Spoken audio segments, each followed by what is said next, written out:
On va commencer le shiur Bezrat Hashem, donc toujours sur le modèle du Haléchour. Aujourd'hui, le Haléchour, il va en fait faire un travail d'étude à travers le Chumash Bereshit. Le Chumash Bereshit, d'ailleurs, qui est appelé Sefer HaYashar. Quand on voit dans Yehoshua, on parle du livre de Bereshit, on dit que Vaïdom Hashemesh, le soleil s'est arrêté, Halo Iketuval Sefer HaYashar. Quand Yehoshua était en train de conquérir la ville de Jéricho, c'est écrit là-bas que le soleil s'est arrêté. N'est-ce pas que c'est écrit dans le Sefer HaYashar? Et la Gemara dans Avodah Zarah, elle explique, en page 25 Amoud Aleph, Kaf He, la Gemara elle dit pourquoi est-ce que le livre de Bereshit, il s'appelle Sefer HaYashar, le livre de la droiture. On aurait pu appeler ça le livre d'Abraham, le livre de Yitzhak, le livre de Yaakov. Et d'ailleurs, Bilham, quand il a vu que sa klala, il ne marchait pas, on sait qu'il a essayé de maudire, je ne sais pas combien de fois le clan Israël, il dit là-bas, Tamot nafshi mot yesharim, que mon âme puisse connaître la mort de ceux qui sont droits.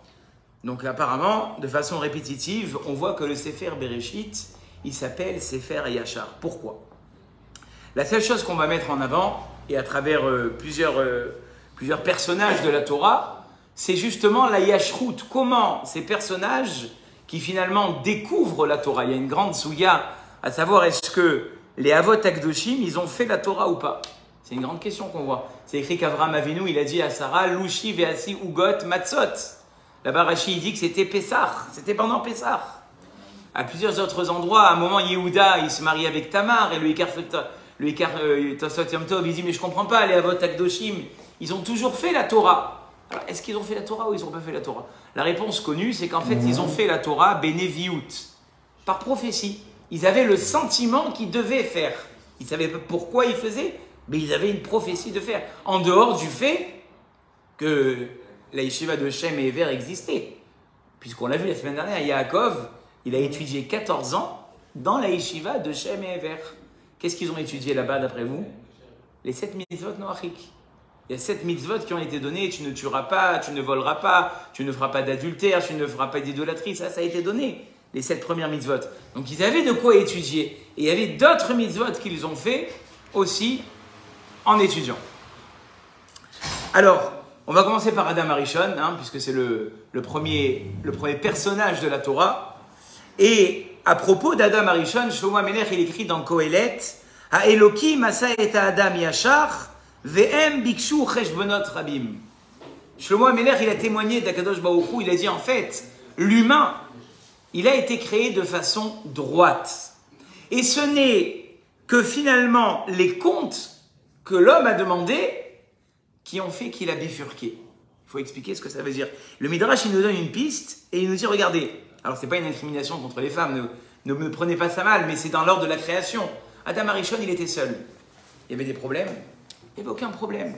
Mais c'est pas parce qu'Adam Arishon, il a été créé en premier, je vous vois venir, vous allez dire alors c'est les dames, non, pas du tout. Et d'ailleurs, ceux qui écouteront la conférence que j'ai fait dimanche dernier, j'ai dit qu'Adam Arishon, il était doux par tsouf. Il avait les deux formes, d'un côté homme et d'un côté féminin. Et ce qui s'est passé, c'est qu'Hachem les a séparés. Et j'explique là-bas que de là, on commençait tous les problèmes. Et ce n'est pas le cours de ce soir, parce que c'est 1h30 de cours rien que sur cette séparation. Mais en tout cas, ce qu'il faut retenir, c'est que Adam Arishon naît avec les deux facettes. Ce n'est pas ça le problème. C'est que quand on lui a mis une autre créature à côté, qui était Ève en l'occurrence, elle lui dit, mais finalement, pourquoi on n'y goûterait pas? Donc c'est un petit peu cette association, pas forcément féminine, mais l'association d'une autre créature qui a fait réfléchir à Adam Arishon en lui disant finalement, on a des principes, mais pourquoi ne pas transgresser ces principes? Et qu'est-ce qu'on voit de là? Quelque chose de très intéressant, et c'est ce que Rav Wolbe fait remarquer, c'est que l'essence humaine, elle était propre. C'est pas qu'on a fait naître quelqu'un avec une avéra. Il est né propre. Et le Rav Wolbe va encore plus loin que ça. L'avantage d'Adam Arishon et de Ève, c'est que quoi? Le Yetzer Hara, sous quelle forme il apparaît? Exactement. Et ce serpent-là, sans rentrer maintenant dans les détails, parce que c'est enregistré et tout ça, mais il va pénétrer en fait dans Adam et dans Ève. Avant, si vous préférez, la faute était extérieure. Et quand il y a eu cette rencontre entre Adam, Chava et le Nachash, qui représente lui, etc., tout s'est mêlé avec le mal. Et ce qu'on va faire depuis Adam Arishon, depuis Abraham, excusez-moi, jusqu'à l'heure où on parle maintenant, c'est ce qu'on appelle le birour. Le birour, c'est quoi le birour? C'est le tri. Le tri entre les forces du bien et les forces du mal. Et on a commencé à un peu vendre la mèche dans les cours précédents et on aura un cours qui sera dédié entièrement à ça, qu'en fait, en nous, on a ce combat permanent.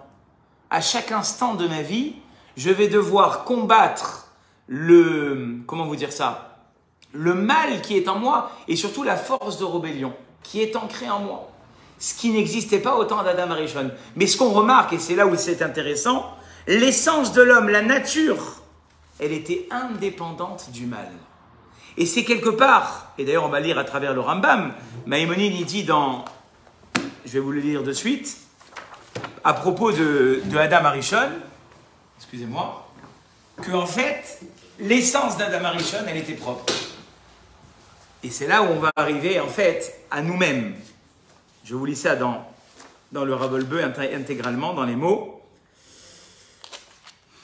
Ouré, alors attendez, c'est pas celui-ci, c'est celui-ci. Vélo Shevet Lévi Bilvad. Vous savez que la tribu de Lévi, elle a été réputée pour assumer sur elle la Torah. Les Lévi'im, c'est ceux qui avaient la Torah. Mais, nous dira le Rambam, toute personne qui se donne entièrement à la Torah et qui a compris ce que Dieu lui attendait de lui, et là il nous dit les mots magiques, Ve'alach yashar kemo she'asahu ha'elokim. Et il est revenu à son essence de droiture comme Dieu l'avait fait au tout début. Il dit le Ravolbeu, ici quelque part, on a un principe qui est extraordinaire. Ça veut dire qu'à la base, et je vais vous dire où est-ce que je veux en venir, l'homme, l'humain, c'est une essence qui est pure. Elle est pure. Et puis qu'est-ce qui va se passer? Petit à petit, à travers les parents qu'il va avoir, les fréquentations qu'il va avoir, même le conjoint ou la conjointe avec qui il va se marier, il va se créer une écorce autour de lui qui est ou mauvaise ou bonne. Autour de cette personne, en fait, va se créer une écorce. Et cette écorce-là, en fait, c'est elle qui va changer la personne en mauvaise. C'est-à-dire que l'essence dans laquelle, finalement, on est, elle est pure. Qu'est-ce qui change la personne, a dit le Ravolbeu? Le Ravolbeu, il a dit que l'essence qui change, c'est quoi? C'est quand on commence à demander des comptes. Bikshur et Jbonot. C'est quoi ces comptes-là? Alors, il dit le Ravolbeu, les comptes, ils sont tellement nombreux. Le premier compte qu'on se demande très souvent, c'est qu'on regarde à côté. Vous savez qu'il y a une halakha dans la Séouda. Dans la Séouda, c'est quoi une halakha dans la Séouda? Je suis assis avec toi, on est parti manger ensemble au restaurant à midi. Donc, tu invites une amie, et tu dis, oh là là, quelle assiette elle a, elle. Oh. Et moi, alors, qu'est-ce qu'ils m'ont mis? De l'herbe. Et laissez son assiette à elle. C'est un issour, c'est écrit assour de regarder l'assiette d'à côté. Il dit le Rav, mais de façon générale, on regarde toujours la vie de l'autre. On est toujours en train de se demander pourquoi moi je fais ça, et j'ai la vie que j'ai. Et l'autre il fait ça, et il a la vie qu'il a. C'est ça, Cheshbonot Rabim. C'est souvent regarder l'herbe qui est verte à côté. Ou alors la grande question que pose Nachmanide, Tzadik veralo, Racha vetovlo. On a des personnes qui sont exceptionnellement bien et ils ont une vie de souffrance qu'on n'arrive pas à comprendre. Et on a d'autres gens qui, eux, on a envie de se dire, mais qu'est-ce qu'ils font dans ce monde? Débarrassons-nous d'eux, faisons le tri. Et puis ils ont une vie, mais alors, royale. Tzadik veralo, Racha vetovlo. C'est la vraie question. Alors toutes ces questions-là, qu'est-ce qu'elles font? Elles nous perturbent. Elles font qu'on se demande très souvent, mais pourquoi est-ce que ces gens-là, ils ont la vie qu'ils ont? Et malheureusement, des fois, les conclusions qu'on tire, intrinsèquement, elles nous baissent dans notre émouna. Et il faut savoir, j'ai envie de vous dire ce soir, que la émouna, c'est pas qu'un problème de non religieux. C'est même les religieux. Une fois, j'ai parlé avec un livre un mocher Sfarim, quelqu'un qui vendait des livres. Bon, je vous change un peu l'histoire pour pas qu'on arrive à Khaleshram du Hachonara. Il m'a dit, sache que les livres de Emouna, par qui ils sont achetés le plus? Par les gens Kharedim. Faut pas croire, on a tous besoin d'Emouna. Et cette Emouna qu'on doit construire et qu'on doit relever, quand souvent on arrive devant des questions qui nous laissent sans réponse, notre Emouna, elle prend un coup.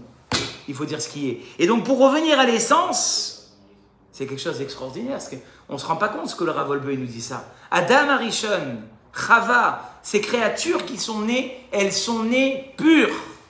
Et il dit le Rav Wolbe, c'est exactement la même chose avec n'importe quel individu ou personne que vous aurez devant vous. C'est une personne qui est née pure. Que ce soit au niveau de l'éducation. Souvent, on voit des enfants très, très agités. On dit, ah, c'est un mauvais enfant. Non, c'est un enfant qui est pur, mais qui, par tout ce qu'il a passé dans sa vie, ben, ça l'a fait changer.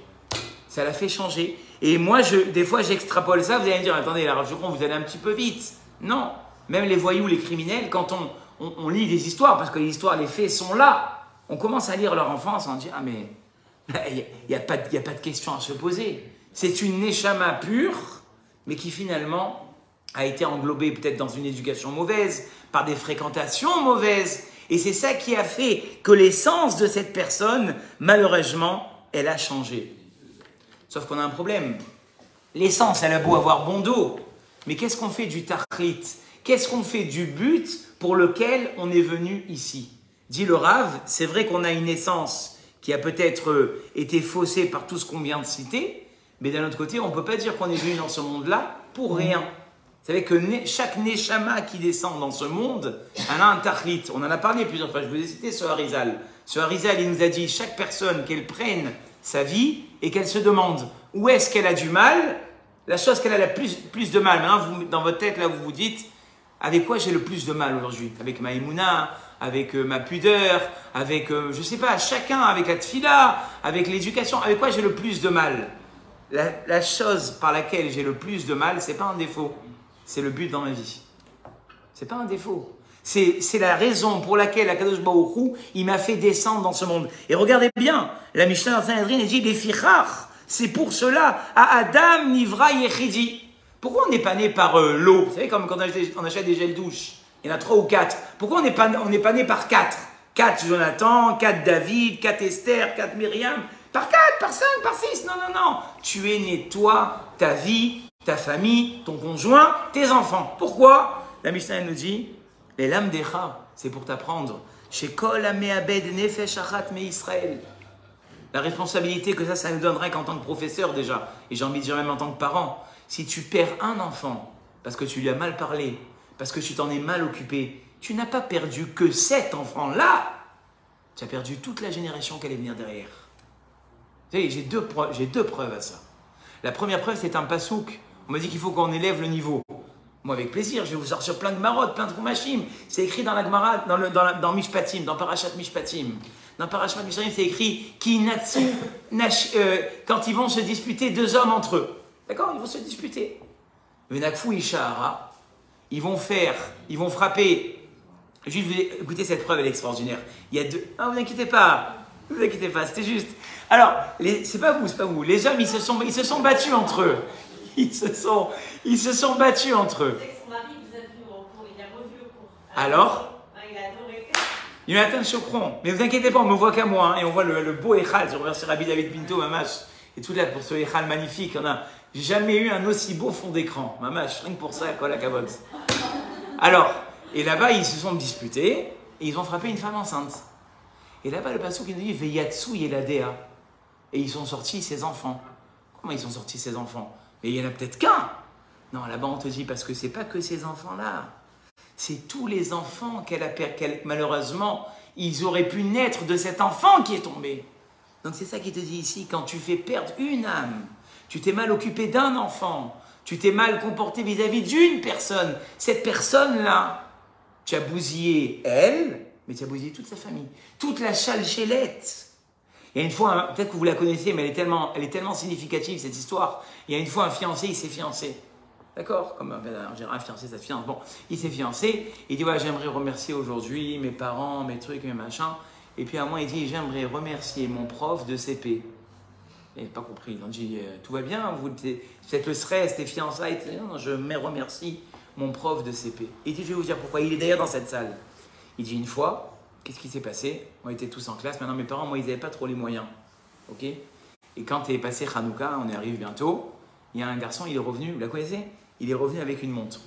Ok? Et moi, cette montre, elle me chatouillait les yeux. J'avais tellement envie de cette montre. Et que Dieu me pardonne, le Yetzer Hara de l'enfance, il a fait que je suis venu, je l'ai mis dans ma poche et je suis parti avec. Et bien évidemment, on revient de la récréation. Le volet en question, ben, il était en pleurs, il est parti voir le moré du CP.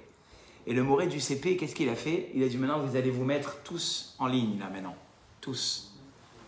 Et il a commencé à passer manteau après manteau. Et moi, il raconte le fiancé, plus je voyais le moré avancer, et puis je commençais à dégouliner, je me voyais déjà blanc, bleu, rouge, de toutes les couleurs. Et puis le moré, il est arrivé, et quand il a mis la main dans mon manteau, il a vu la montre, mais il n'a rien dit.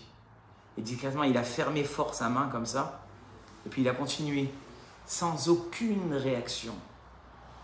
Et il a dit, si aujourd'hui je suis là, à me fiancer dans l'état où je suis, c'est parce que ce moré-là, le jour où il était passé à côté de mon manteau, il ne m'a pas fait honte. Parce que sinon, je ne serais pas en train de vous parler aujourd'hui. Et c'est ça que dit ici la Mishnah, si tu perds une âme, tu ne perds pas que l'âme en question.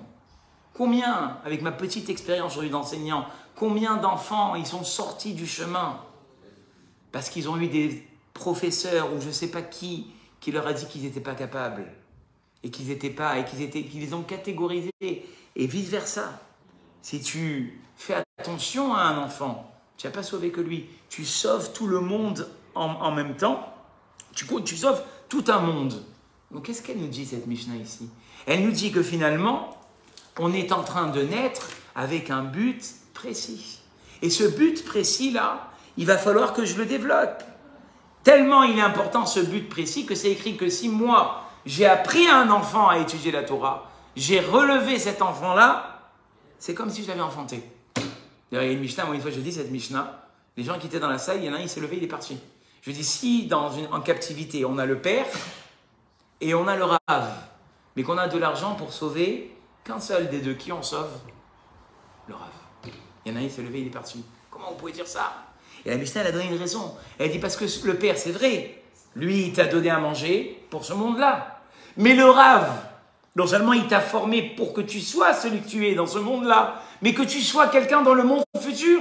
Donc finalement, il a la priorité. Bon, il faut le concevoir, d'accord? Et c'est quoi la Gdoula d'Akadosh Baruch Hu?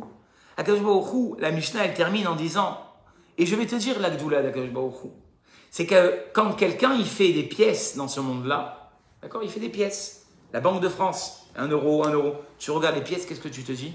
Ben, c'est les mêmes. Sauf qu'il y a la date qui compte, mais qui change, mais c'est les mêmes pièces. Alors qu'Akadosh Baruch Hu, il a créé Kol Adam Bechotamo. On est tous Betselem Elohim. Est-ce qu'on est pareil? On n'est pas pareil. Les enfants qui sont même dans une même famille ne sont pas pareils. Chaque enfant qui naît, c'est un monde à part. Et surtout, tu ne fais pas de généralité. Parce que des fois, tu te dis, mais avec le premier, ça a marché. Pourquoi ça ne marcherait pas? Ça ne marchera pas. Et le troisième, ben ça marche. Non, non, non. Comme tu as éduqué le premier, tu n'éduques pas le deuxième. C'est Olam Shalem. Oui, vous, Madame Matou, vous voulez dire quelque chose? Vous voulez dire quelque chose? Pas du tout, pas du tout. C'est ça que je suis en train de dire. Même dans la même famille, c'est ce qu'il dit. Akadosh Baruch Hu tovea kol adam bechotamo shel adam harishon. On est tous des humains. Ve'en echad me'em domé la chavero. Il n'y en a pas un seul qui ressemblera. Et ne fais pas des généralités en pensant que l'éducation que tu as donnée à un, ça sera celle qui marchera avec l'autre. Et vice versa. Et ça, c'est au niveau de l'éducation. Mais maintenant, au niveau du but qu'on a dans ce monde. Toi, tu as été créé pour un but qui n'est pas celui de ton ami. Et ton ami, elle n'a pas le but de son ami. Et on est tous dans la même communauté, mais finalement, d'accord, on n'a aucun rapport. Et toi, tu vas dire, ouais, mais j'ai pas le potentiel de l'autre. L'autre, il a ce potentiel, moi, je l'ai pas. Et si j'ai pas, ben, j'ai pas la même famille. Et j'ai pas la même intelligence. Et j'ai pas le même conjoint ou la même conjointe. Donc, je me dédouane. Pas du tout. Si Akadosh Baruch Hu, il pourrait te parler en live, qu'est-ce qu'il te dirait? Avec ton visage, avec ton intelligence, ta famille, ton potentiel, ton conjoint ou ta conjointe, tu vas devoir atteindre ton but. Et tu vas dire, mais j'ai pas les capacités, c'est pas grave, c'est ça tout ton but. Ton but, c'est qu'avec les capacités que les autres n'ont pas ou que toi tu as, tu vas devoir arriver à ton but. Donc on a ce but-là. Donc qu'est-ce qu'on vient d'associer ici, dit le Rav Wolbe? On a associé deux choses. On a associé en fait le fait que l'essence de l'homme, elle est pure, et que l'homme, il est descendu, mais hyper propre, et qu'il y a un but à atteindre. Sauf que finalement, Ce serait trop beau si c'était aussi facile que ça. Mais on voit très souvent que l'essence, elle est là, le but, il est là, et on a 2 murs de Berlin qui nous séparent finalement d'atteindre nos objectifs. D'accord? Et à quoi on peut répondre à ça, comme on a dit tout à l'heure? C'est l'enveloppe, les écorces. Les écorces. Quelles écorces? Comme on a dit tout à l'heure, la neshama avec laquelle je descends. Ça, on l'oublie trop souvent. Mais la neshama, et ça peut donner une bribe de réponse à la question du Racha Betovlo, du Racha Betovlo et Tzadik Veralo. Pourquoi on a un mécréant qui a une vie extraordinaire et on a un Tzadik qui souffre tous les jours? Remets-toi-en à la neshama. Moi, très souvent, ces questions existentielles, je les ai entre guillemets résolues par rapport à ça. Qu'est-ce qu'on sait des neshamot? Qu'est-ce qu'on sait? C'est comme quelqu'un, il a dit, moi je ne comprends pas, il y a une certaine illégalité dans cette synagogue de Pline et David. Je vois le Rav Matou, il fait monter celui-là. Pourquoi c'est cette-là? Et pas les 25 autres qui sont dans la synagogue? Une espèce de petit pêche. Si tu étais là chaque semaine, tu aurais vu que celui qui est monté cette semaine, il ne montera pas la semaine prochaine. Et celui qui est monté la semaine dernière, il n'est pas monté cette semaine. Finalement, c'est un tour de rôle. Les neshamot, c'est pareil. On ne peut pas comprendre pourquoi est-ce qu'une neshama, elle descend avec cette qualité de vie, et cette autre neshama, elle descend avec une toute autre qualité de vie. Parce que les neshamot ne sont pas pareils. Donc déjà, on commence de ça. On commence de ce principe qui fait que, même que j'ai un but à atteindre, comme on vient de le dire, mais ma neshama, elle va faire obstruction, parce que selon ce qu'elle a vécu avant, elle va faire obstruction à la continuité. Ça, c'est un. Deuxièmement, le vécu. On n'a pas tous eu la même enfance. On n'a pas tous vécu les mêmes choses. Il y en a qui ont vécu des traumatismes, mais il y en a qui ont vécu des encouragements. Encore une barrière. Le corps aussi. On pense que c'est pas, ça joue pas, mais il y a des personnes qui, quand je dis corps, c'est santé, physique, tout ce qui peut aller avec le corps. Ça aussi, ça fait barrière. Le psychique. Tout ça est, encore une fois, la réalité. Vous imaginez toutes les écorces qu'il y a à passer. C'est ça qui dit le Rav Wolbe. L'écorce, la neshama en elle-même, elle est pure. Mais pour pouvoir atteindre le but, il va falloir transpercer tout ce qu'on vient de citer à l'instant. Et la question qu'on se pose, et on va essayer de la répondre dans la demi-heure qui nous reste, à travers 3 personnages, j'espère arriver à les faire les 3, comment arriver à cet objectif? Comment arriver finalement, à travers tout ce qu'on vient de citer, les embûches qu'il y a dans la vie, arriver à notre objectif? Alors pour répondre à ça, on va parler du deuxième personnage, parce que ça c'était Adam Arishon. Maintenant il y a Avraham. Qu'est-ce qu'il a de spécial Avraham Avinu? Alors on va voir à travers Avraham Avinu.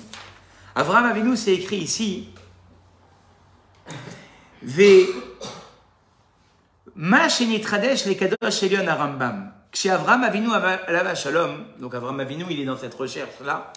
Yada sheyesh shem Eloka. Il a su qu'il y avait l'existence d'un créateur. Vous savez comment il a su ça? Il a vu Bira chez Nisrefa. Il a vu une maison qui était en train de brûler. Il a fait un calcul. Je vous le montre, le calcul, il est très simple. Si je gratte une allumette, n'est-ce pas? La flamme du début de l'allumette, c'est la même flamme qu'à la fin de l'allumette ou pas? Pourquoi? Parce qu'à chaque instant, c'est un autre morceau de bois qui est en train de brûler. Et ça, c'est ce qui a fait réfléchir Avraham. Avraham, il est ici déjà dans un incendie. Chaque morceau de bois qui brûle, il est différent à chaque instant. Le monde, il ne peut pas tenir tout seul s'il n'y a pas l'ordre de quelqu'un qui se renouvelle à chaque instant. Et c'est là où il a compris qu'il y avait Akadosh Baruch Hu. Et c'est ça qu'on dit dans le Yotzer, Amechadesh betuvo bechol tamid, maaseh bereshit. Akadosh Baruch Hu, il renouvelle la création du monde à chaque instant par l'intermédiaire de Malachim. D'accord? Jusqu'à là, ça va? Il n'y a pas que ça. Donc ça, c'était à l'âge de 3 ans. Ça vous donne un petit peu le niveau d'Avraham. Il s'est dit, il y a quelque chose qui peut pas être normal. Kacher ikiret boro aya ben arbaim. Après avoir eu la première connaissance que Dieu existait, il a reconnu Dieu à quel âge? À 40 ans. Et là, Rav Wolbe, il dit, on a quelque chose d'extraordinaire. Ma evdel, continue le Rambam, ben ayedia la akara. C'est quoi la différence entre connaître et reconnaître? Il dit la connaissance, elle est uniquement dans l'esprit, d'accord? Mais reconnaître, c'est dans le cœur, c'est dans la pratique. Donc il dit maintenant, Rav Wolbe, regardons bien ici, Comment est-ce qu'Abraham il est arrivé à ce qu'il est arrivé? Abraham, il a eu deux étapes. Il a eu d'abord l'étape de la connaissance et après il a eu l'étape, comme on a dit ici, de la reconnaissance. Le savoir d'un côté et la reconnaissance. Combien d'années ça lui a pris? 37 ans. Donc il dit le Rav Wolbe, si le Rav Wolbe il est arrivé à ce qu'il a, Avraham Avinu, il est arrivé à ce qu'il est arrivé par ce chemin extraordinaire, peut-être que nous, ça peut nous aider dans la vie de tous les jours. Quand j'ai un but ou un objectif à atteindre dans ma vie, ben, il faut que je passe par ces deux étapes. Et le Rav Wolbe, il va aller encore plus loin que ça. Il dit, regarde, Nimrod, qui était le roi mécréant de l'époque d'Avraham Avinu, à son époque, eux, ils ont fait la même chose, mais dans le sens inverse. Il y a d'où être ribonam, ils savaient que Dieu existait, ou mitkavnim Nimrodbo. Et après, ils ont voulu mettre en pratique leur rébellion. Donc, il dit le Rav Wolbe, si ça marche d'un côté, ça marche de l'autre. Si ça a marché dans le côté négatif, que d'abord, il faut prendre conscience de mon obligation dans ce monde, et après mettre en pratique. Mais il dit le Rav Wolbe, pour nous-mêmes, ça doit être la même chose. D'abord, il faut que je prenne conscience de mes obligations. Parce que très souvent, comment on marche dans la vie? On marche en marche automatique. Tu fais ça, ben je fais ça. Tu fais ça, ben c'est sympa, je vais faire ça aussi. Mais tu t'es pas donné un chemin à accomplir. Et ce chemin-là, une fois que tu t'es mis dans la tête que tu devais l'accomplir, tu t'es pas donné des moyens pour y arriver. Or, Avraham, c'est son travail. Et si on n'utilise pas ce chemin-là, qu'est-ce qu'il nous dit le Rav? On va être bloqué. Pourquoi? Comme on a dit tout à l'heure, il y a ces forces corporelles, il y a ces envies matérielles qui vont faire que je vais rejeter ma connaissance.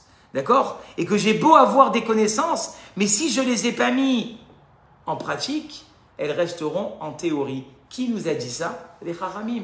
Les Chachamim, ils ont dit Talmud she'eno mevi lidei ma'aseh, une étude qui ne t'amène pas à la pratique, et non Talmud. Je peux avoir, et je vais vous dire, c'est encore pire que ça. Plus j'ai de connaissances, plus Dieu, il peut m'en vouloir. C'est pour ça que des fois, les balais de chouva, ils ne comprennent pas. Et tout d'un coup, boum, ils ont des trucs qui leur arrivent, alors que moi, j'essaie de me renforcer. Et je vois que c'est encore plus dur, mais évidemment. Parce qu'avant, tu ne connaissais pas, donc Hachem, il ne pouvait pas t'en vouloir. C'est ce qui s'appelle Tinok Shenishba. Quelqu'un qui est pris en captivité. On peut lui en vouloir d'être en captivité. On ne peut pas lui en vouloir. Il ne connaît pas. Mais quand il connaît et qu'il ne pratique pas, là, c'est plus. Alors dire, eh ben, on a qu'à se dédouaner, alors on ne va pas connaître plus. Non, ce n'est pas le but. Le but, c'est toujours d'évoluer. C'est comme quelqu'un qui dirait, moi, je reste à la maternelle, même pas le CP, le CE1. Non, je ne peux pas. Il faut que tu avances. C'est la même chose dans la Torah. Il faut avancer. D'accord? Mais le problème, c'est que la guerre, elle va toujours opérer entre mes connaissances et ce que mon Yetzer Hara, il va essayer de me tirer sur le côté pour ne pas avancer. Et donc, comment je vais pouvoir gagner cette guerre? En multipliant les connaissances. Je vous l'ai dit, je ne sais pas si c'est à vous que j'ai dit ça ou dans un autre cours. Une fois, j'étais impressionné des connaissances d'un Rav. Et j'ai dit, mais Rav, avec combien de diplômes vous avez dû passer? Il m'a dit, avant tous les diplômes, j'ai lu énormément. Et ça, en quoi ça va nous aider de lire?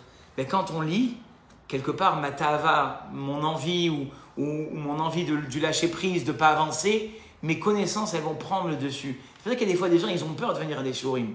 Tu veux les faire venir, ils viennent pas. Ah non, c'est pas pour moi. Pourquoi? Parce qu'ils savent que quand ils vont être dans le cours, ben, ils vont se remettre en question. C'est comme un Rav, une fois il est sorti du cours, et un élève il arrête, il dit, pourquoi vous avez parlé de moi devant tout le monde? Ça se fait pas. L'autre il dit, mais pourquoi vous avez parlé de moi devant tout le monde? Ça se fait pas. Je vous dis la vérité, j'ai parlé de personne. Mais seulement à travers mon cours, chacun s'est reconnu dans son problème. C'est ça la vraie. C'est ça le but du cours. Et c'est ça finalement le travail d'Avraham Avinu. Avraham Avinu, il a d'abord eu cette yédia, ce savoir, à l'âge de 3 ans, que le monde n'avait pas pu exister tout seul. Mais cette yédia, à quoi est-ce qu'elle a amené? Vekevan sheyada ikir. Une fois qu'il a su que ça existait, alors à ce moment-là, il est arrivé à la reconnaissance. Mais pas du jour au lendemain. Ne croyez pas que du jour au lendemain, il a changé. Puisqu'on voit ici 37 ans qui s'écoulent. C'est le Rambam, c'est pas n'importe qui, Maïmonide, qui nous dit qu'il a fallu finalement avoir 37 ans pour qu'il arrive finalement à l'aboutir. Donc qu'est-ce qu'il faut faire? Ben, il dit le Rav Wolbe. Ce qu'on remarque ici, en fait, c'est que Avraham Avinu, d'un côté, il a eu cette connaissance, et que cette connaissance, il a développé. Il n'est pas resté simplement avec ses connaissances. Donc à quoi est-ce qu'on doit s'habituer finalement? C'est que quand j'apprends des choses dans la vie, quand finalement mon savoir, il m'a amené à une réflexion, ben ce savoir, il doit être mis en pratique. Vous savez, très souvent dans la vie, on a des réveils. Motsei Kippour, On a des kabbalotes. On dit que Domim libne melachim, on n'a pas mangé pendant 24 heures. On a prié pendant 24 heures, on est des anges. À la limite, on pourrait presque planer. Mais qu'est-ce qui reste le lendemain de Simchat Torah? Pas grand-chose. Or, on aurait pu prendre quelque chose, comme on l'a dit dans les cours, pas des choses extraordinaires, une petite chose. Et cette petite chose-là, elle va germer et elle va faire qu'on va avancer. Mais prendre une petite chose et avancer.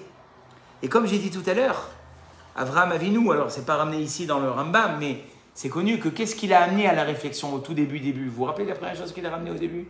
Le soleil. C'est quoi le soleil? Le soleil, c'est un astre qui perpétuellement se renouvelle.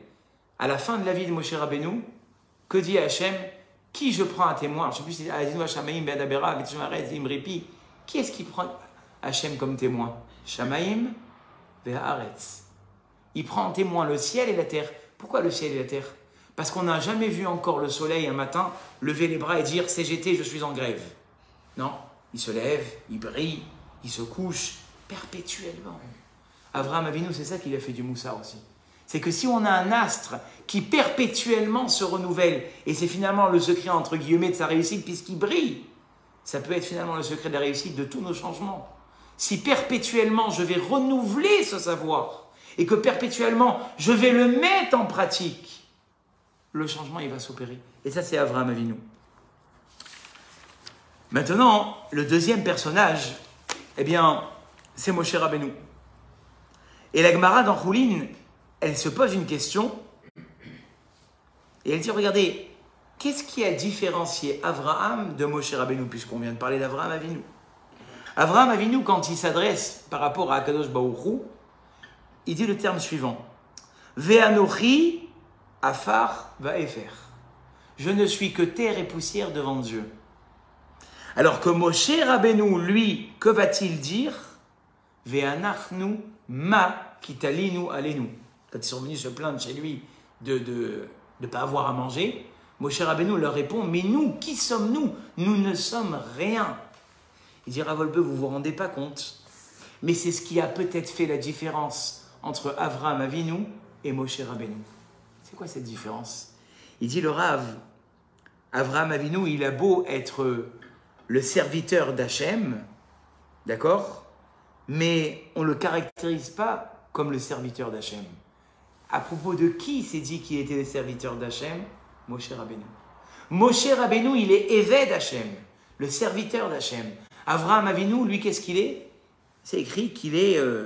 il a pris effectivement connaissance d'Hachem, mais à aucun moment dans la Torah, on cite Avraham Avinu comme Eved Hachem. Qu'est-ce qui fait la différence? Pourquoi l'un, il est finalement Moshe Avzi, jusqu'à même qu'on dise à propos de la Torah, comme on dit, Torah Moshe, la Torah de Moshe.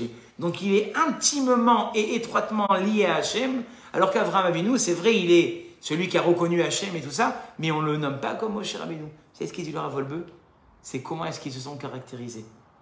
Avraham Avinu, quand il dit Ve'anochi afar va'efer, c'est qu'il se considère encore comme quelque chose.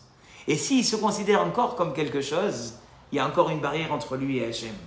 Alors que Moshe Rabbeinu, ce qu'il est en train de dire, je ne suis rien devant Dieu. Qu'est-ce qu'il fait Moshe Rabbeinu? Il s'annule complètement devant Hachem. Et il dit Rav Wolbe, ici est le deuxième point qui nous sépare finalement entre notre essence et nos buts. Si on se considère encore un petit peu, encore comme quelque chose, on fait encore barrière devant nos buts, devant nos objectifs. Mais si on s'annule complètement et on se donne complètement à notre projet, on arrive beaucoup mieux à arriver à ce qu'on veut arriver. Et ça, on l'a vu, on le voit dans le domaine des études, mais on le voit dans tous les domaines. J'ouvre une parenthèse. C'est quoi le secret des gens qui ont réussi dans leur vie? C'est le degré de combien est-ce qu'ils se sont annulés devant leur projet. Si ouais, je suis pas confortable, j'ai envie de dormir, tu comprends, le dimanche il faut que je sorte, et puis ils y sont jamais arrivés. Parce qu'ils sont encore en train de se demander quand est-ce qu'ils vont commencer à le faire. Alors que les autres qui ont dit finalement, j'arrête tout, et c'est mon projet qui va me donner ma raison de vivre, ils sont arrivés jusqu'au bout. Et c'est ça quelque part la différence entre Avraham et Moshe Rabbeinu.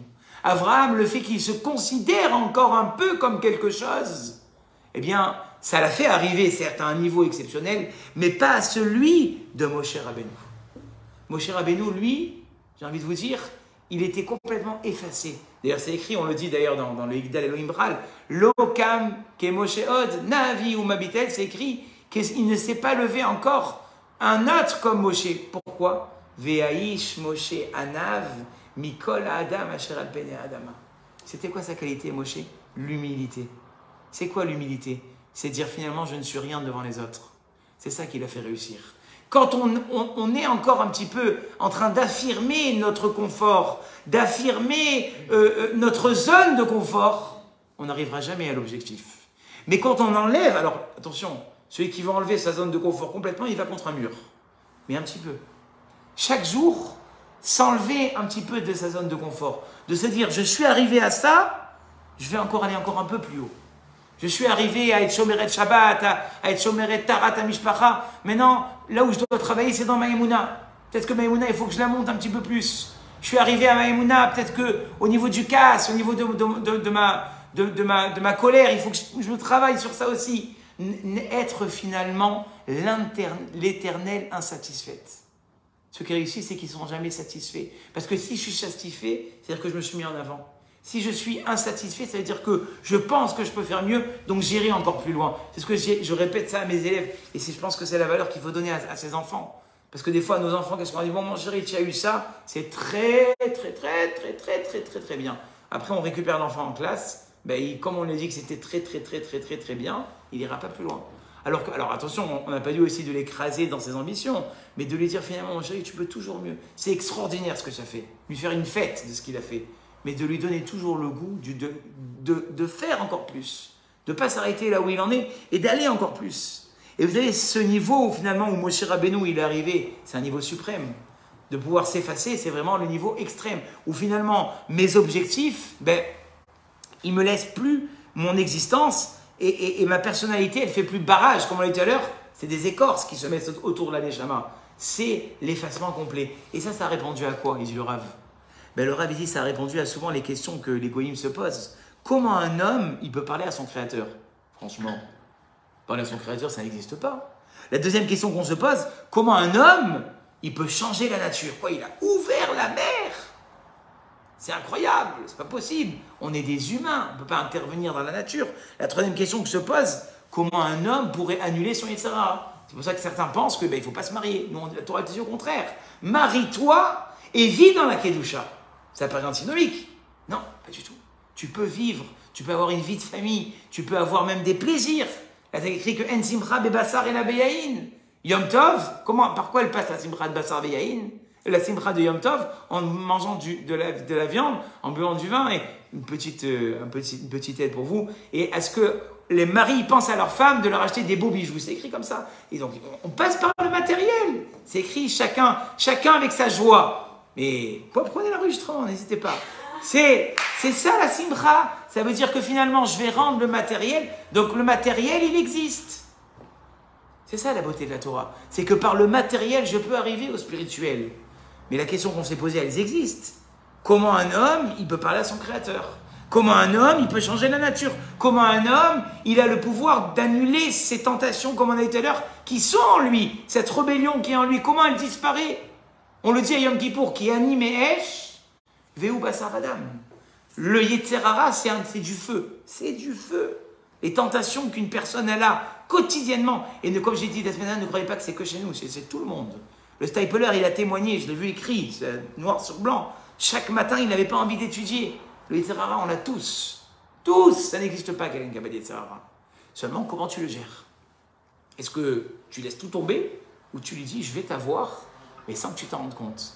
Alors, Volpe, il nous l'expliquera dans les cours à venir, Bedrat Hashem. Mais de façon générale, comment le matériel peut atteindre le spirituel? Il dit le Rav, en fait, le miracle ou la transformation, elle ne se passe que c'est celui qui s'est déjà transformé. En nes beli baal nes. La transformation, elle ne se passe que parce que l'homme s'est transformé. Alors ça veut dire que quoi? Ça veut dire plusieurs choses. D'ailleurs, on le dit à propos de l'école. On dit que ça n'existe pas une bonne ou une mauvaise école. L'élève, c'est lui qui fait l'école en fait. Un élève qui veut réussir, vous le mettez de l'autre côté du monde, ça va devenir une lumière. Et un enfant qui ne veut pas réussir, tu le mets dans l'école des élites et il te fera n'importe quoi de cette école. Donc en fait, c'est quoi? C'est la personne qui change. Et la personne, elle change tellement qu'elle se détache du matériel. Ça, c'est ce que les goïms n'avaient pas compris. Et c'est ce que Moshe Rabbeinu a eu. Le Baal Hanès, celui qui fait un miracle, c'est quoi en fait? Rabbi Meir Baal Hanès. Je pense à Rabbi Chaim Pinto, Rabbi David Pinto, Badel Chaim Toim. Pourquoi ils arrivent à faire ces miracles-là? Parce qu'ils se sont tellement détachés de leur matériel que qu'est-ce qui reste en eux? La Neshama, elle se découvre complètement. Mais on a dit combien de temps ça met ça? 40 ans. C'est comme ceux qui me font rigoler, ils me disent j'aimerais étudier la Kabbale, s'il vous plaît. J'ai envie de dire d'abord, viens faire la tefila, viens commencer à mettre tes tefilines. Non, je suis très très spirituel. Ça ne veut rien dire ça. C'est un travail énorme. C'est un travail qui demande toute une vie. C'est ce travail que les Gdolim, ils ont fait. Que Moshe Rabbeinu, il a fait. Donc après, on peut le concevoir. Il n'y a plus de question. La personne, elle s'est tellement détachée que Dieu, quand il lui parle à Moshe Rabbeinu, à quoi il parle? Et on va le voir, hein, si on a le temps, il ne nous reste que 15 minutes. Moi, ça m'avait fait pleurer à l'époque, ce midrash. Dieu, il ne parle plus à un homme, il parle à une neshama. Pourquoi est-ce que l'homme, il peut changer la nature? Parce qu'il n'est plus dans les règles de la nature. Il est bien plus haut. Donc la nature, elle ne lui résiste plus. Et on a quelqu'un, comme le grand-père de ma femme, il a témoigné, puisque c'était son beau-frère, qui peut servir une bouteille de Maria en mettant la serviette autour et qui ne va jamais se vider parce qu'il défie la nature. Il est méa la teva. Il a dépassé ça. Pourquoi il a dépassé ça? Parce qu'on a dit ici, il s'est effacé complètement. C'est peut-être pas notre niveau. Mais comme disait mon docteur préféré, Lo alecha amelacha ligmor. Tu ne dois pas terminer le travail. Ve'ilata ben chorin leipater mimena. Mais tu n'es pas dédouané de ne pas commencer à le faire. On ne t'a pas demandé d'être Moshe Rabbeinu, tu n'y arriveras pas. Mais c'est pour te dire ce qu'un homme est capable de faire. Et je vais aller encore plus loin que ça. C'est ça la teshuva. Pourquoi le Rav Amnon, vous savez, le pismon qu'on lit à Rosh Hashanah, qu'il a été supplicié parce qu'il ne voulait pas se convertir et tout ça, pourquoi le Rav Amnon, il dit là-bas, ou teshuva, la teshuva, ma'avira et trop à gezerah. Elle peut t'enlever la xéra. C'est quoi la teshuva? Pourquoi on a des milliards d'histoires que je n'ai pas le temps de vous raconter maintenant, qui ont fait que des personnes, ils étaient à l'article de la mort. Je pèse mes mots. Et j'ai des cas, pour vous dire, des gens qui étaient assis à côté de moi, à l'article de la mort, et qui ont été complètement sauvés. C'est un miracle. Je vais vous dire, ce n'est pas un miracle. C'est un calcul de A plus B. Regardez, quand Akadosh Baruch Hu, il envoie une xéra. D'accord? Il envoie la xéra. Maintenant, la personne, elle est dans la xéra. Mais imaginons-nous que cette personne-là, elle fait une tchouva, mais ava, vraiment une tchouva énorme. Qu'est-ce qui se passe? C'est plus la même personne. Qu'est-ce qui se passe? Elle se décale à côté. Donc la xéra, elle est encore là. Mais c'est plus la même personne. Hachem, il dit, je ne peux plus laisser la xéra, parce que la tchouva, elle a tellement fait changer cette personne, que la xéra, elle s'annule. C'est ça le chidouche du Rav Amnon. C'est que la personne, elle fait tellement teshuva qu'elle est une autre personne. C'est le même Rambam d'ailleurs qui dit ailleurs, c'est quoi un prophète? C'est Adam Acher, une autre personne. C'est ça la prophétie. Et c'est ça à quoi est arrivé Moshe Rabbeinu, mais c'est ce qu'on pourrait arriver finalement tous. Donc le Rav Amnon, il dit, si quelqu'un il fait teshuva, ben il enlève tous les décrets. Pourquoi il enlève tous les décrets? Parce que la même personne sur qui en haut, Bedin Shel Ma'ala, le Bedin d'en haut, il avait décidé de frapper, ben elle n'est plus là. Pourquoi elle n'est plus là? Parce qu'elle a fait complètement teshuva. Donc la teshuva, c'est extraordinaire. Ce que Moshe Rabbeinu, il a fait à son niveau, on peut tous l'opérer à notre niveau, si vous m'avez bien suivi. L'effacement de Moshe Rabbeinu, qu'est-ce qu'il a fait de lui? Il a fait qu'il est capable de parler avec Hachem. Il a fait qu'il est capable d'ouvrir la mer en deux. Il a fait qu'il est capable de sortir de l'eau d'un rocher. Pourquoi? Parce qu'il a tellement défié les lois de la nature par son changement, que c'est plus le même Moshe Rabbeinu. Vous me suivez? Alors il dit le Rav Wolbe, là moi je vous ai fait décoller, mais à votre niveau vous pouvez opérer la même chose. Alors ça va prendre du temps, bien évidemment. Hein. Ne croyez pas que vous allez rentrer chez vous ce soir. Ah, Baruch Hashem, je ne suis plus la même. Non. Ça va mettre des mois, voire des années. Mais n'attendez pas de commencer à opérer ce changement. Ce changement, finalement, on peut tous le faire. Certes, ça va prendre des... Attendez, Avraham Avinu, il met 37 ans. Mais ça ne veut pas dire que tu ne peux pas le faire. Tu peux le faire à ton niveau. Et tu peux faire, j'ai envie de te dire, en prenant toutes les mesures qu'il faut prendre, tu peux faire bouger les limites. Tu peux faire changer les choses dans ta vie. Comment? En n'étant plus la même personne. en disant à Hachem, mon Dieu, c'est vrai qu'il y a des choses dans ma vie qui n'ont pas encore évolué, mais j'ai changé. Je ne suis plus la même au niveau de ma hirat shamaïm, je ne suis plus la même au niveau de ma pudeur, je ne suis plus la même au niveau du jugement que je portais sur les autres, je ne suis plus la même au niveau de mon éducation. Hachem, il va dire, ok, ben, on n'a plus la même personne. Donc la xéra, elle passe.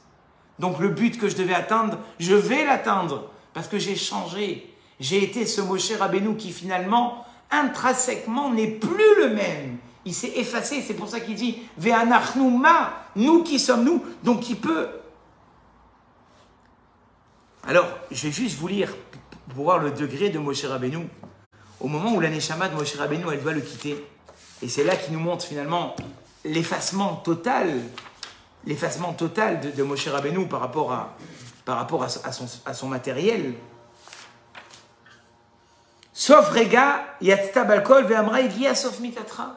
On est venu voir Moshe Rabbeinu, on lui a dit, Moshe Rabbeinu, c'est arrivé le moment de ta mort. Ama Moshe Lifnei Akadosh Baruch Hu. Je vous le traduis parce que ça va aller trop loin. Je t'en supplie, Hachem, ne me laisse pas entre les mains du Malach Hamavet. Alors il y a une voix qui est sortie qui lui a dit, n'aie pas peur. Moi, je vais m'occuper de toi et de ta sépulture. À ce moment-là, Moshe, il a dit, ok, si c'est la volonté d'Hachem, je me prépare à monter. Les Melachim sont descendus pour prendre sa Neshama. Alors Akadosh Baruch Hu dit à Moshe, Moshe, allonge-toi, arrange tes yeux et tout ça, prépare-toi à partir en 2 mots. Et au moment où Hachem vient pour, j'ai envie de dire, piocher cette Neshama de Moshe Rabbeinu, alors il s'adresse à la Neshama maintenant. Cette partie spirituelle qui est chez Moshe. Sei, alte acheri, sors ma fille, sors, ne te retarde pas. Et là c'est magnifique. Amra lefanav ribono shel olam. Elle lui a dit, mon maître du monde, je sais que toi tu es le maître de toutes les Neshamot. Celui qui décide finalement quand tout le monde doit partir. Tu m'as créé, tu m'as formé, et c'est toi qui dois me reprendre. Mais elle lui a dit, mon Dieu, j'ai un corps pur. Je me sens tellement bien dans ce corps qui, je sais, ne sera pas atteint parce que tous les corps sont atteints. J'aime ce corps. Je ne veux pas en sortir. Quand tu te dis ça, mais c'est la chair de poule. Toi, tu te dis tous les matins, tu dis à Dieu, mon Dieu, merci, mon Dieu. Elokai neshama shenatatabi, modéani lefanecha melechai vekayam, merci, mon Dieu, de me l'avoir remise. Elle ne voulait pas revenir. Tous les soirs, elle veut partir. Et ici, c'est l'inverse. Celle de Moshe, elle dit, je t'en supplie, Hachem, laisse-moi dans ce corps, je l'adore. Il dit, le Rav Wolbe, regardez le travail que Moshe Rabbeinu, il a été. Et Hachem lui dit, Alte acheri ve'ani male otra lishme shamaim. Ne te monte pas. N'aie pas peur de monter. Je vais te mettre à côté du Kisei HaKavod. C'est Dieu qui parle à la Shema de Moshe. D'accord? Et encore, elle lui dit, mais pas du tout. Je veux encore. Qui est l'homme qui n'a pas été en contact avec sa femme? Qui est l'homme qui a fréquenté les Malachim? Qui est cet homme dans lequel j'habite? Donc on voit finalement, c'est pour vous dire, qu'est-ce qu'on voit de Moshe Rabbeinu? Que Moshe Rabbeinu, quelque part, il a tellement fait ce travail sur lui-même, il a tellement fait ce travail qu'il a enlevé les barrières qui le séparaient.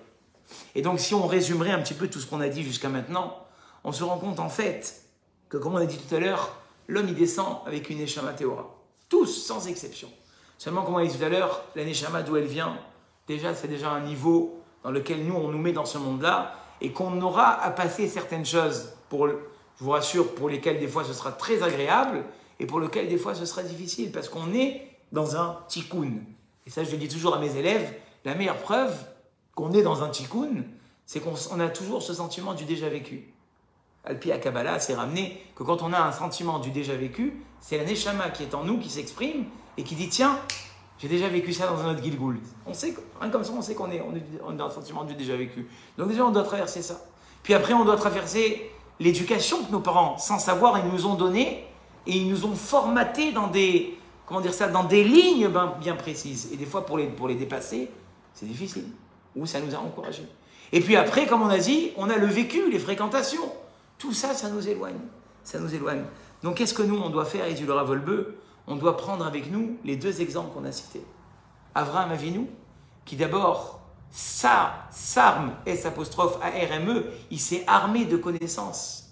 Il dit le Rav, on n'est pas assez armé de connaissances. Parce que si on avait ces connaissances sous la main, quand le Yitzhara, il vient, il veut te mettre à Darbag, tu lui dis, mais attends, mais à moi, tu vas m'apprendre comment ça fonctionne. Tu veux me mettre en déprime, tu veux me mettre le cafard, tu veux m'enlever ma émouna, mais moi j'ai les armes, moi. Tu peux y aller, je sais comment tu fonctionnes et je sais comment te répondre. Mais si on n'est pas armé, au moindre redressement fiscal, on redescend de 20 km. À la moindre déception avec nos enfants, à la moindre déception dans la Emouna, comme on a dit, ces questions du tzaddik, Veralo, Veracha, Betovlo, à toutes ces questions qu'on a, ben on redescend de 20 km.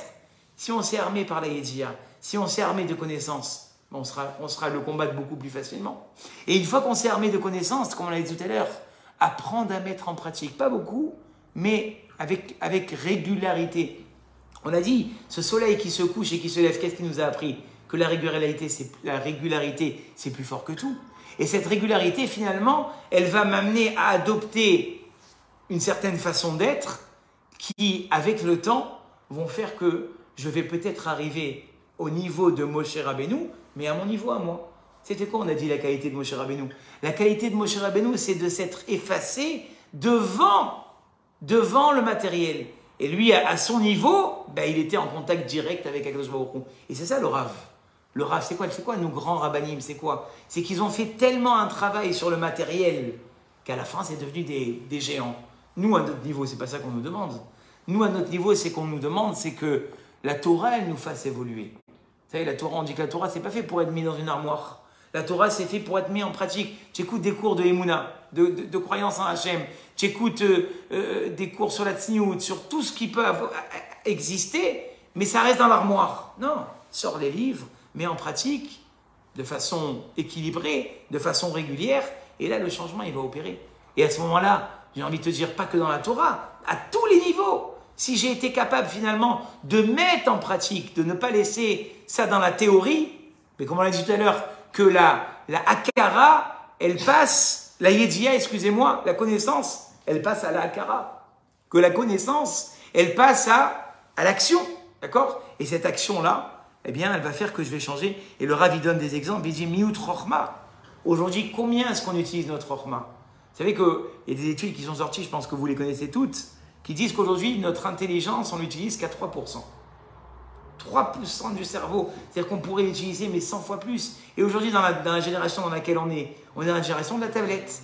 C'est-à-dire qu'aujourd'hui, tout est prêt. Tu cliques, tu cliques, tu cliques, tu cliques, tu cliques. Il n'y a plus aucune démarche. Et il dit, le Rav, on est déjà à son époque, ça fait 30 ou 40 ans, il y avait le Miout Rochma. On n'accédait plus à l'intelligence. Le Miout Havana Basechel, le manque de compréhension. Et la Tahava aussi. D'accord? Les envies, on les laisse, à tout va. Il n'y a plus de limite. La Gahava, l'orgueil, ça aussi malheureusement l'orgueil, on dit que le fait que quelqu'un il soit orgueilleux, ça ne lui laisse pas accepter les remontrances. Il y a un Rav qui a dit, j'ai trouvé ça très joli mais en même temps tellement difficile, il a dit à un Rav, si on était prêt, alors vous allez me sauter dessus quand je vais vous dire ça mais c'est pas grave, il dit si on était prêt à s'arranger à chaque fois qu'on nous ferait une réflexion, mais on serait parfait. Il dit le Rav, on doit s'amuser des fois à écouter un peu les gens qui nous entourent. Parce que les gens qui nous entourent, ils sont extérieurs à nous. Mais nous, qu'est-ce qu'on se dit? Shlomo Melech, il a dit Kichol derer ish yashar beinav. Moi, ce que je fais, c'est bien. Et l'autre qui vient me faire une réflexion, j'ai envie de lui dire, mais qui se regarde à lui. La Gemara, elle dit une parabole extraordinaire. Elle dit quelqu'un, il vient, il lui dit tiens, un petit morceau de bois dans l'œil. Alors il dit, l'autre, il lui répond, il lui dit jusqu'à que tu me demandes d'enlever mon petit morceau de bois dans l'œil, enlève la poutre qui est entre tes deux yeux. Ça veut dire que on est toujours dans la défensive. Et toi, tu me dis, mais tu t'es pas vu à toi. Il dit, le Rav, si on avait appris un petit peu à baisser notre gava, cet orgueil de croire qu'on est parfait parce qu'on n'est pas parfait, moi le premier qui vous parle, eh bien, si on avait pris en compte toutes les fois où les gens ils nous ont donné des conseils, des fois peut-être malhonnêtes, je vous l'accorde, mais on s'élèverait énormément. Donc ça aussi, ça doit être une barrière qu'on doit faire tomber. Le casse, la colère. Combien de fois cette colère, finalement, elle ne nous fait pas voir les choses droit. Des fois, on sort des choses de notre bouche et on se dit, mais mince. J'ai entendu une parole sur ça. On dit la parole, combien est-ce qu'elle est dangereuse? Tant qu'elle est à l'intérieur, on peut encore la rattraper. C'est pour ça qu'on dit avant de parler, tourne ta langue 7 fois. Mais une fois que tu l'as sortie, ta parole, elle peut détruire pendant des années. Donc c'est pour ça qu'Akadosh Baruch Hu, il a créé tellement de barrières. La bouche, les dents, la langue. Pour qu'avant que tu parles, attention à ce que tu vas sortir de ta bouche. Et comme on a dit à l'heure aussi, la hazout, bon, l'effronterie, ça c'est... Je pense qu'ici ça ne concerne personne, mais bon, certains qui sont des fois jeunes, ils croient tout connaître.